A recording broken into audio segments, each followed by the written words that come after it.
Imagina que vas de aventura atravesando el desierto del Sahara. Luego cruzas en ferry el estrecho de Gibraltar para llegar a España y de ahí seguir el final de tu ruta hacia Francia.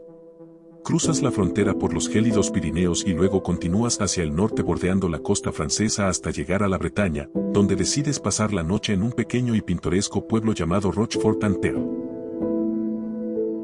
Encuentras hospedaje en un pequeño hotel sobre la avenida principal. Una vez instalado, te apetece ir al bistro que hay al otro lado de la plaza a beber una copa de vino o un buen brandy, para poder descansar del viaje en motocicleta que ya casi termina. En cuanto te instalas frente a la barra y te sirven una copa de Pinot Noir, un extraño anciano se acerca a ti y te ofrece contarte la historia más maravillosa que hayas escuchado, a cambio de un vaso de brandy. Tú accedes, y el hombre inicia su relato. Te cuenta que al final de la Segunda Guerra, lideraba un comando de maquis, en misión de expulsar a los últimos enemigos en territorio francés. Al llegar a Rochefort, lo encontraron totalmente abandonado, por lo que hicieron una búsqueda exhaustiva del enemigo en los edificios del pueblo, la capitanía, la iglesia y el cementerio. Como no hallaron nada, decidieron pasar la noche en la plaza central.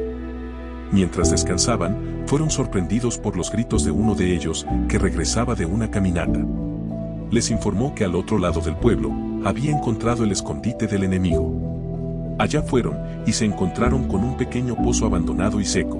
Lanzaron piedras y confirmaron que no era muy profundo, así que ataron a un voluntario para bajarlo a explorar. Una vez que llegó al fondo, el muchacho le informó al capitán que sería mejor que él mismo bajara a ver lo que allí había. Descendió de inmediato, llevándose una enorme sorpresa al llegar junto al chico y descubrir lo que se hallaba en la profundidad, más allá de la base del pozo. Cuando los demás los alcanzaron, les ordenó que lo ayudaran a descolgarse por aquella caída de más de 6 metros de profundidad.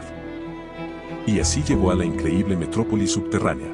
De inmediato alertó a sus hombres de que no debían hacer ningún disparo, pues aquella era más bien una misión de rescate, ya que comenzó a sospechar que quien allí se encontraba oculto, serían los habitantes del pueblo. El capitán enfiló hacia el edificio principal, donde un resplandor intenso lo detuvo por un instante, para después descubrir que se trataba de un joven de semblante solemne que saludó con amabilidad y lo invitó a pasar. En el interior, se encontró con una hermosa mujer durmiendo sobre un tálamo de piedra, y no pudo hacer otra cosa que postrarse de rodillas ante tan divina presencia. Entonces preguntó al joven quién era ella, y éste le respondió que eso era algo que debía descubrir por sí mismo. Sin poderlo evitar, un impulso lo hizo tocar su mano, y luego una ráfaga de energía lo invadió todo, llevándolo lejos de allí.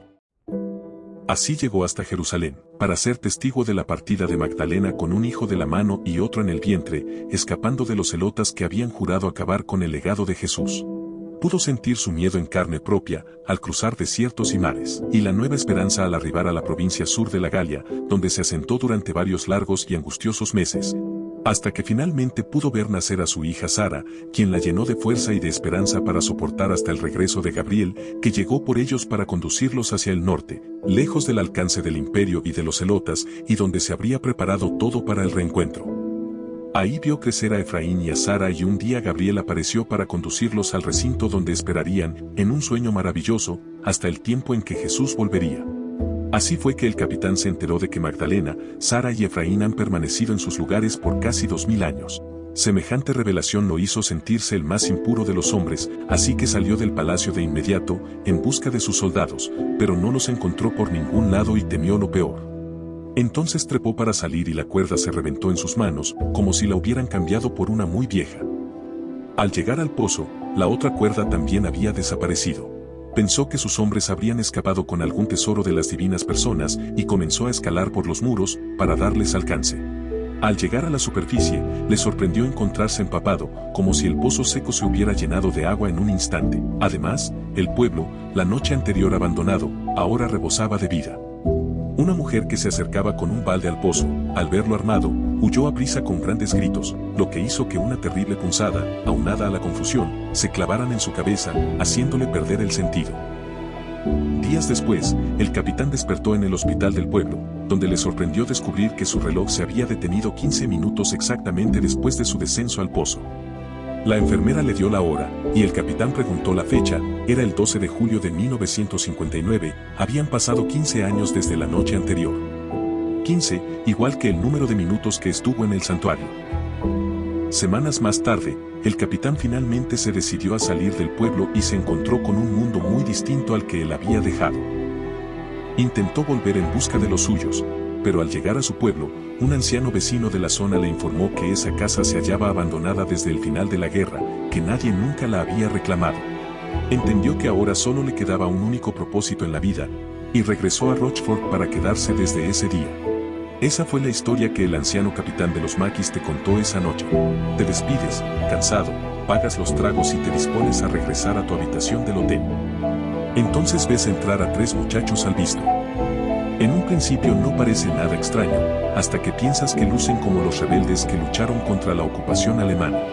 Antes de salir, oye sus voces llenas de alegría al reencontrarse con su antiguo capitán, a quien, si todo fue verdad, no habían visto en los últimos 26 minutos o 26 años que estuvieron en el pozo. Al salir a la calle, te encuentras con un rastro de pisadas húmedas que reflejan el brillo de la luna y te dedicas a seguirlo. Supones que si todo fue realmente cierto, habrán de llevarte hasta un pozo al otro lado del pueblo. Y así es. Un pequeño pozo clausurado que marca el inicio de los pasos. Pero lo más sorprendente es que justo detrás de él, a la distancia, un joven radiante vestido de blanco te saluda con una sonrisa solemne. No dice nada, pero tú sabes cuál es su nombre y solamente regresas el saludo, pues entiendes que bajo tus pies, en las entrañas del pueblo, duermen una mujer y sus 2 hijos, en la más dulce espera.